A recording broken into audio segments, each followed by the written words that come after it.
Hello students, welcome to RWS IT academy. আমি তোমাদের online computer teacher Rahul কর্মকার। তোমাদের class 12 semester 4 আমরা এই particular foundation of artificial intelligence বা এআই সম্পর্কে এই ইউনিটটা করাচ্ছিলাম। এর মধ্যে প্রথম যে চ্যাপ্টারটা অর্থাৎ ইন্ট্রোডাকশন টু আর্টিফিশিয়াল ইন্টেলিজেন্স, এটা কিন্তু করানো হয়ে গেছে। আজকের থেকে তোমাদেরকে যে চ্যাপ্টারটা শুরু করব সেটা হলো এআই সাবফিল্ডস অ্যান্ড টেকনোলজিস। আমরা এর আগে এআই জেনেছিলাম এআই নানা ধরনের কাজকর্ম করা যায়, যেমন ডিপ লার্নিং, মেশিন লার্নিং বা নিউরাল টেকনোলজি। এগুলো কিভাবে করতে হয় সেগুলো কিন্তু তোমরা এই পার্টিকুলার ফিল্ডে জানতে পারবে, কারণ তোমাদেরকে আমি আগেই বলেছিলাম এগুলো সম্পর্কে তোমাদের পুরো ডিটেল চ্যাপ্টার আছে। তো এটাই সেই চ্যাপ্টারটা। তো চলো দেখে নিই এখানে আমাদের কি কি জানতে হবে আর কি কি বুঝতে হবে ভালো করে। তোমাদের চ্যাপ্টারের নাম সাবফিল্ডস অ্যান্ড এআই টেকনোলজিস, মানে এআই এর সাবফিল্ড গুলো কি কি হয় আর তার টেকনোলজি গুলোই কি কি আছে, যার মধ্যে তোমরা মেশিন লার্নিং সম্পর্কে জানবে, ডিপ লার্নিং সম্পর্কে জানবে, নিউরাল নেটওয়ার্ক সম্পর্কে জানবে, আর জানতে পারবে এনএলপি এগুলো সম্পর্কে। এছাড়াও কম্পিউটার ভিশন সম্পর্কেও কিন্তু কিছু ডিটেল আছে এখানে। সবার ফার্স্ট আসে হলো কৃত্রিম বুদ্ধিমত্তা বা এআই বলতে কি বোঝায়। এআই মানে কি? এমন একটা প্রোগ্রাম যে আমাদের মানে মানুষের মতো ভাবতে পারে, চিন্তা করতে পারে, ডিসিশন নিতে পারে, সেটাকে বলে কৃত্রিম বুদ্ধিমত্তা বা এআই।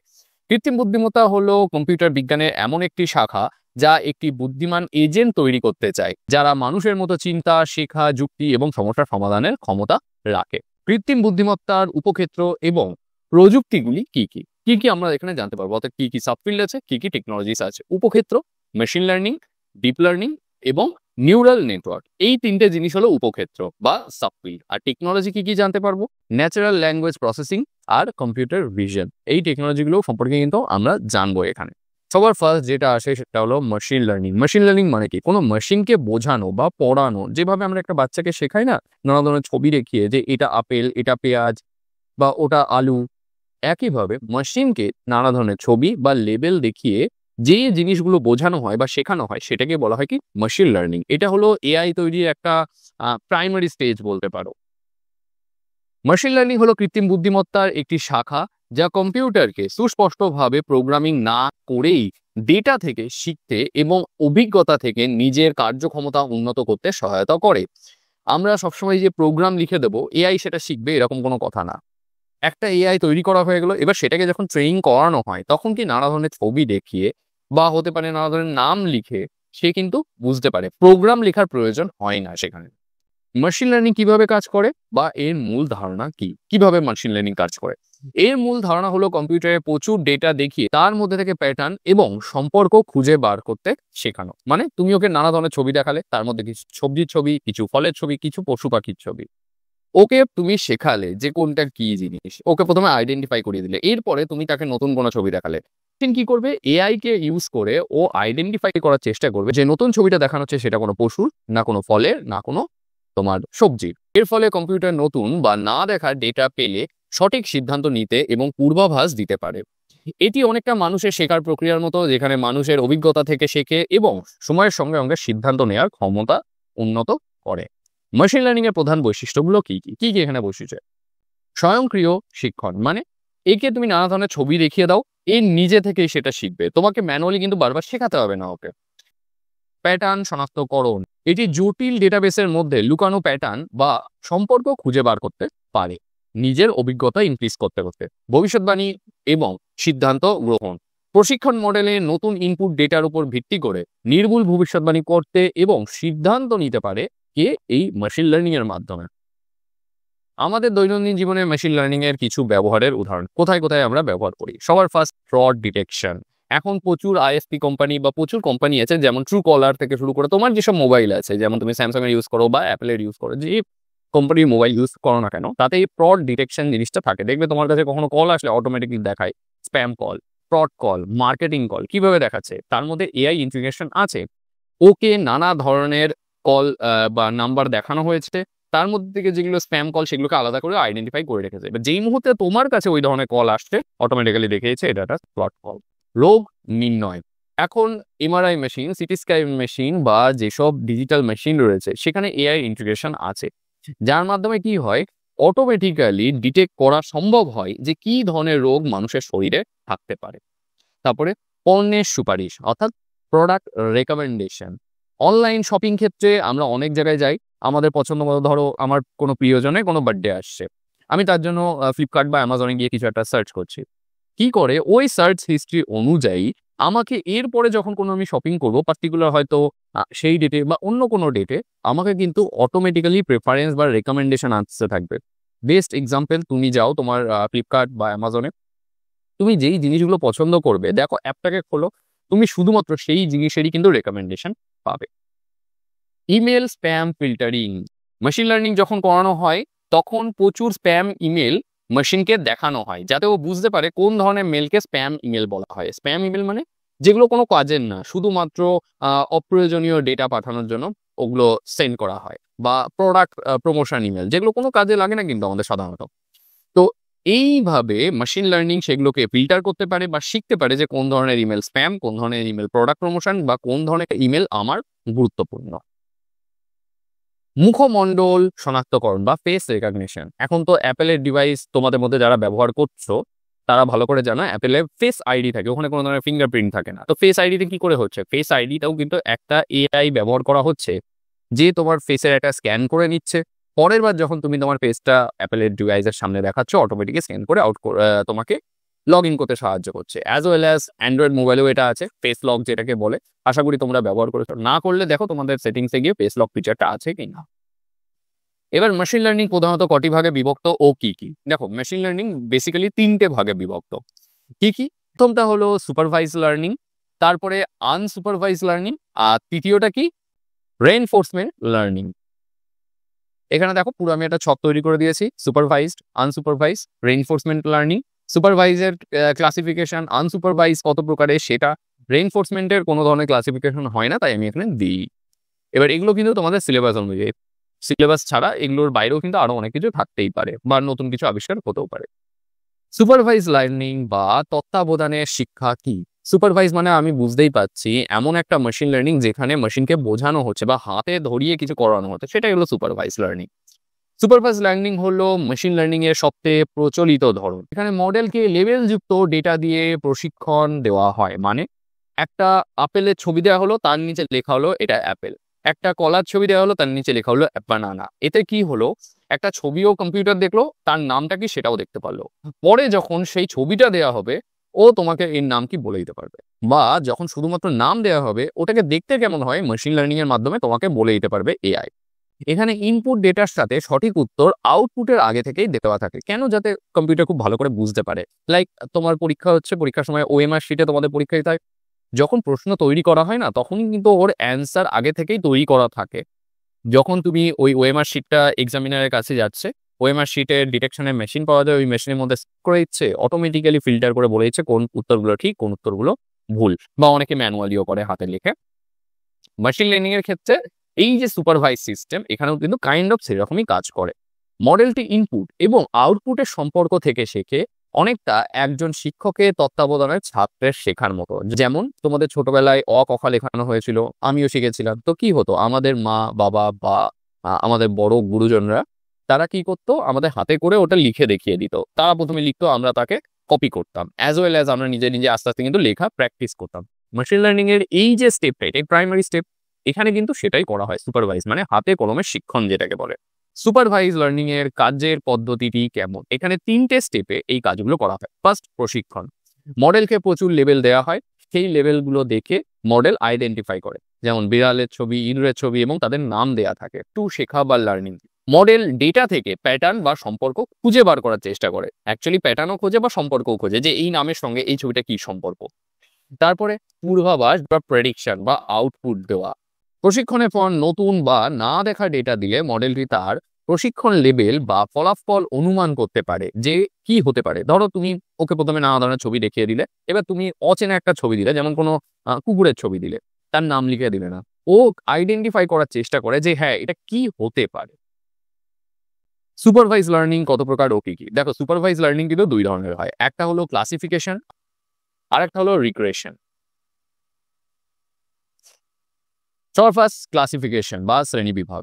যখন মডেলের ডেটাকে নির্দিষ্ট বিভাগ বা শ্রেণীতে ভাগ করা হয় তখন তাকে ক্লাসিফিকেশন বলা হয়। এর মানেটা কি? যেমন একটা ইমেল স্প্যাম হবে না, সেই ইমেলটা কোনো ধরনের স্প্যাম নয়, সেটা আলাদা আলাদা করে ক্লাসিফাইড করে দেওয়া। এরপরে রিগ্রেশনে কি হয়? যখন মডেল কোনো অবিচ্ছিন্ন বা সংখ্যাসূচক মান পূর্বাভাস করে, যেমন বাড়ির দাম, তাপমাত্রা কত, কারোর বয়স কত, এইগুলোকে বোঝায়। সুপারভাইজ লার্নিং এর সুবিধা এবং অসুবিধা। ফার্স্ট সুবিধাটা কি? যদি পর্যাপ্ত লেভেল থাকে, মানে আমরা যতগুলো ডেটা দিচ্ছি যদি ঠিকঠাকভাবে সেই লেভেলগুলো আর ছবিগুলো দিয়ে দিই ওকে, ও কি করবে? নির্ভুল আউটপুট দেবে। পরিষ্কার, সমস্যার জন্য উপযুক্ত, মানে যেখানে সমস্যাটা একদম পুরো ক্লারিফাই করা রয়েছে যে কি হতে পারে, সেখানে কিন্তু এই একদম পারফেক্টলি কাজ করবে। অসুবিধা, লেভেলযুক্ত ডেটা সংগ্রহ করা ব্যয়বহুল যেমন অ্যাজ ওয়েল অ্যাজ সময় সাপেক্ষ। ভুল লেভেল থাকলে মডেল সঠিকভাবে কার্যকর হয় না বা ঠিক করে কাজ করে না, মানে তোমাকে লেভেল কিন্তু সঠিক দিতেই হবে। ক্লাসিফিকেশন এবং রিগ্রেশনের মধ্যে পার্থক্য।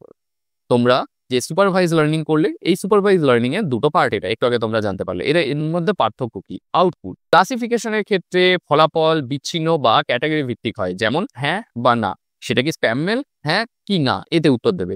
কিন্তু রিগ্রেশনের ক্ষেত্রে ফলাফল সবসময় অবিচ্ছিন্ন হয়, মানে সংখ্যার মাধ্যমে হয়। সেটা 180.5, মানে যদি কারো বয়স জিজ্ঞেস করা হয়, কারোর বাড়ির গড় আয়তন কতটা সেটা জিজ্ঞেস করা হয়, বা তাপমাত্রা কত, এগুলো কি? এগুলো সবসময় একটা সংকোচক ভাবেই আসবে।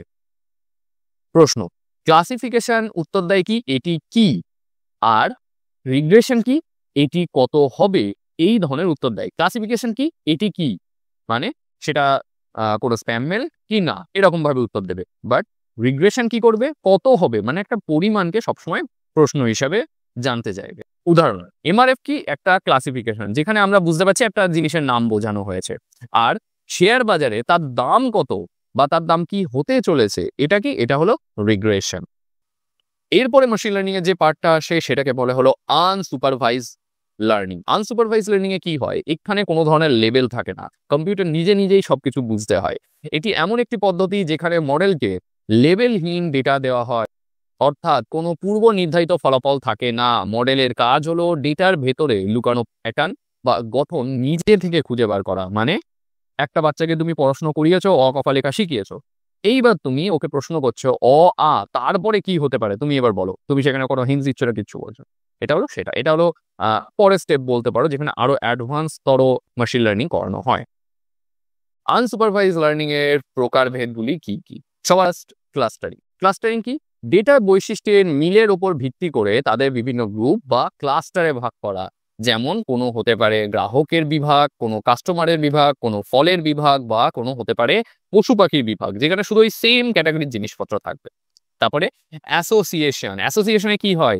ডেটা অ্যাসোসিয়েশনের মধ্যে সম্পর্ক খুঁজে বার করে, যেমন মার্কেট বেস অ্যানালিসিস, যে যে রুটি কিনবে সে তার সঙ্গে মাখনও কিনবে, এই ধরনের অ্যানালিসিস করা। মানে প্রিডিক্ট করা যে শপিং মলে কেউ রুটি কিনলো, তার মানে এরপরে সে মাখন কিনতে পারে, এই ধরনের জিনিস। এরপরে 3 নম্বর হলো ডাইমেনশনাল রিডাকশন। কি এটা? বড় ডেটা সেটের অপ্রয়োজনীয় বৈশিষ্ট্য কমিয়ে ডেটাকে ছোট এবং সহজ করা, যাতে মডেল দ্রুত কাজ করতে পারে। এরপরে প্রশ্ন, আনসুপারভাইজ লার্নিং এর সুবিধা এবং অসুবিধা। সবার ফার্স্ট সুবিধা, লেবেলযুক্ত ডেটার প্রয়োজন নেই বলে খরচ অনেক কম হয়। আমরা জানি লেবেল যেখানে লাগে সেখানে খরচাটা অনেকটা বেড়ে যায়। এটি নতুন বা অপ্রত্যাশিত প্যাটার্ন খুঁজে বার করতে সাহায্য করে। এখানে যেহেতু কোনো ধরনের লেবেল দেওয়া হয় না, তাই এ কিন্তু হুট করে এর কাছে কোনো অপ্রত্যাশিত কোনো জিনিস আসলে খুব ভালো করে সেখানে কাজ করতে পারে। অসুবিধা, কোনো সঠিক উত্তর না থাকায় আউটপুট ব্যাখ্যা করা কঠিন। যেহেতু এখানে আগে থেকে কোনো ধরনের আউটপুট দেয়া থাকে না যে কি কারেক্ট অ্যান্সার হতে পারে, সেখানে কিন্তু আউটপুট যেটা বেরোচ্ছে সেটাকে ব্যাখ্যা করাটা অনেক টাফ হয়। ফলাফল সঠিক কিনা তা যাচাই করাও কিন্তু এখানে কঠিন, যেহেতু আগে থেকে বলে দেওয়া হয়নি যে এর আউটপুট কি হবে।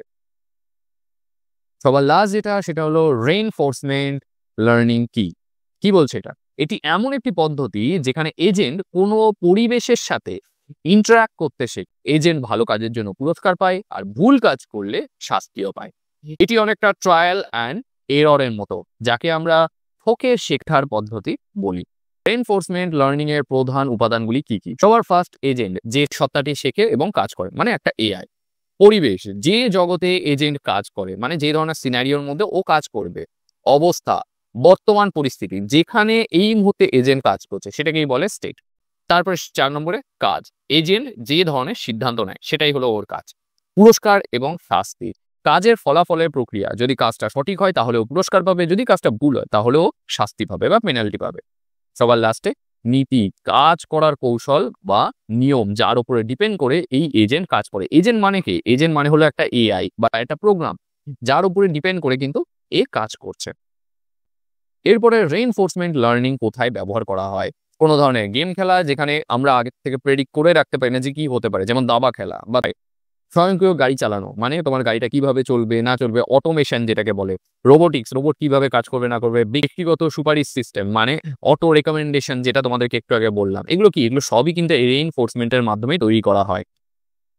রেইনফোর্সমেন্ট লার্নিং এর সুবিধা এবং অসুবিধা। সবার ফার্স্ট সুবিধা, এই পদ্ধতি এমন সমস্যার সমাধান করতে পারে যেখানে কোনো সুস্পষ্ট সমাধান নেই, অথবা যেখানে নিয়মগুলো এতটাই জটিল যে হাতে কলমে প্রোগ্রাম করা অসম্ভব। রেইনফোর্সমেন্ট লার্নিং মডেল সবসময় ভুল করে কোনো সঠিক জিনিসকে শেখে। এটি বাস্তব জগতের সমস্যার জন্য খুবই কার্যকর, কারণ সেখানে সব পরিস্থিতির আগে থেকে জানা সম্ভব না। এই পদ্ধতিতে মানুষের হস্তক্ষেপের প্রয়োজন খুব কম থাকে। তারপরে মডেল নিজের ডেটা থেকে শেখে এবং সময়ের সাথে সাথে তার কার্যকারিতা আরো বেশি উন্নত হয়ে যায়। যেমন একটা বাচ্চা ছোট থেকে সাইকেল চালানো শিখছে, প্রথমে পড়বে, তারপরে হাফ প্যাডেল শিখবে, ফুল প্যাডেল সিটের উপরে বসে শিখতে পারবে, আস্তে আস্তে সে ভালো মতো সাইকেল চালানো শিখবে, কাইন্ড অফ এটাই। এবার অসুবিধা, সুবিধা থাকলে অসুবিধা থাকবে। সবার ফার্স্ট যেটা অসুবিধা, এই মডেলকে শেখানোর জন্য প্রচুর সংখ্যক ট্রায়াল বা চেষ্টার প্রয়োজন হয়, যা অত্যন্ত সময় সাপেক্ষ, মানে প্রচুর বেশি টাইম লাগে। পুরস্কার বা শাস্তি সঠিকভাবে ডিজাইন করা খুব কঠিন হয়। যেহেতু মডেলটি ভুল থেকে শেখে, তাই সব সময় নিশ্চিত ফলাফল আশা করা যায় না। আমরা যে সবসময় নিশ্চিত ফলাফল পাবো, যেমন আজকের দিনে আমরা চ্যাট জিপিটি ইউজ করছি, গুগল জেমিনি ইউজ করছি, দেখবে ওখানে তুমি কোনো প্রশ্ন জিজ্ঞেস করবে, ও তোমাকে অ্যান্সার দেওয়ার পরে নিচের ডিসক্লেমার দিয়ে দেবে যে এআই এর উপরে সবসময় কিন্তু ভরসা করবেন না, নিজে যাচাই করে দেখুন। মানেটা কি, এখানে কিন্তু এআই নিজেও শিখছে তোমার কাছ থেকে। তুমি বাংলায় কথা বলছো, এই যে বাংলায় কথা বলছো বা টেক্সট করছো, এআই কিন্তু এর মাধ্যমেই বাংলা শিখছে। সুপারভাইজড এবং আনসুপারভাইজড লার্নিং এর মধ্যে পার্থক্য। সবার ফার্স্ট ডেটা। সুপারভাইজ লার্নিং এর ক্ষেত্রে লেবেল যুক্ত ডেটা থাকে, আমরা জানি, কিন্তু আনসুপারভাইজ এর ক্ষেত্রে লেবেল বিহীন, যেখানে কোনো ধরনের লেবেল দেওয়া থাকে না। লক্ষ্য, সুপারভাইজ লার্নিং এর ক্ষেত্রে ফলাফলের পূর্বাভাস করা থাকে, যার উপরেই ডিপেন্ড করে কিন্তু এআই শেখে। কিন্তু আনসুপারভাইজ লার্নিং এর ক্ষেত্রে এর কিন্তু প্রধান লক্ষ্য থাকে ডেটার ভেতরে যে প্যাটার্ন গুলো আছে, যাতে এআই নিজে থেকে সেগুলো বার করতে পারে।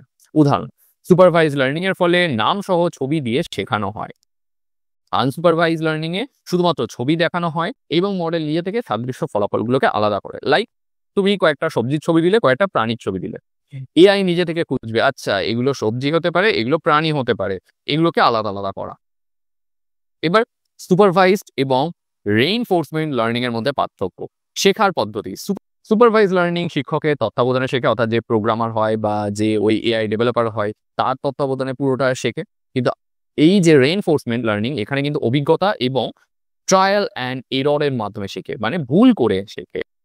প্রক্রিয়া, সুপারভাইজ লার্নিং এ তাৎক্ষণিক ত্রুটি সংশোধন করা হয়, কিন্তু রেইনফোর্সমেন্ট লার্নিং এর ক্ষেত্রে ফলাফল হিসেবে পুরস্কার বা শাস্তি বিলম্বিতও হতে পারে, মানে লেটও হতে পারে। তো এই হলো তোমাদের আজকের এই ভিডিওটা। এর বেশি আমি এগোচ্ছি না, যেখানে আমি তোমাদেরকে মেশিন লার্নিং কি, মেশিন লার্নিং এর ক্লাসিফিকেশন সম্পর্কে পড়ালাম। যদি কোনো ধরনের ডাউট থাকে অবশ্যই সেটা কমেন্ট সেকশনে জানাবে। তোমাদের সঙ্গে দেখা হবে পরের ভিডিওতে নতুন টপিকের সঙ্গে।